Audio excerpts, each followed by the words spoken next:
Jeudi 20 octobre 2011, bienvenue dans la revue de presse de l'Union maritime et fluviale de Marseille-Fos. Aujourd'hui, nous aurons l'actualité des compagnies avec la SNCM et l'actualité des bassins Est avec la réparation navale.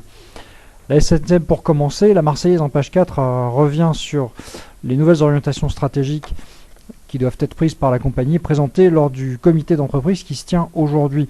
Les Échos en page 18 par la plume de Paul Molga font un point un petit peu plus économique puisque la Marseillaise en fait se fait la voix de Frédéric Alpozzo.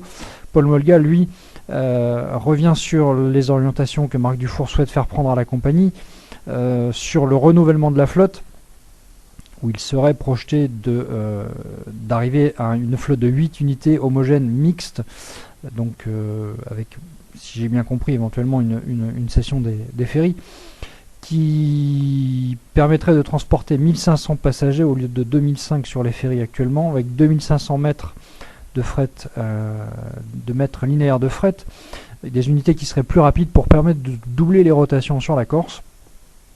L'investissement prévu sur 5 à 7 ans à partir de 2013, c'est-à-dire après le renouvellement de la DSP, se monterait à 800 ou 900 millions d'euros. Et Marc Dufour rappelle aussi que la SNCM est le premier employeur de marins français. L'actualité des bassins maintenant.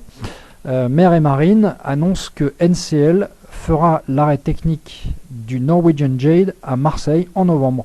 Les travaux seront menés par San Giorgio del Porto, qui a maudit les formes 8 et 9. Petite histoire du bateau, le Norwegian Jade est sorti des chantiers Meyer Werft en 2006. Il s'appelait auparavant le Pride of Hawaii. Il mesure 295 mètres. Pour une jauge de 93 500 tonneaux, il peut accueillir 2402 passagers exactement pour 1150 membres d'équipage. Un petit point intéressant à lire sur Mer et Marine avec une jolie photo du navire. L'actualité législative et réglementaire, rien n'a signalé dans le Légifrance d'aujourd'hui, dans le journal officiel. Et puis un point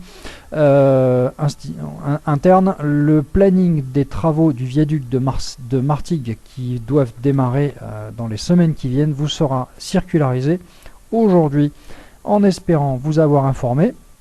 À demain.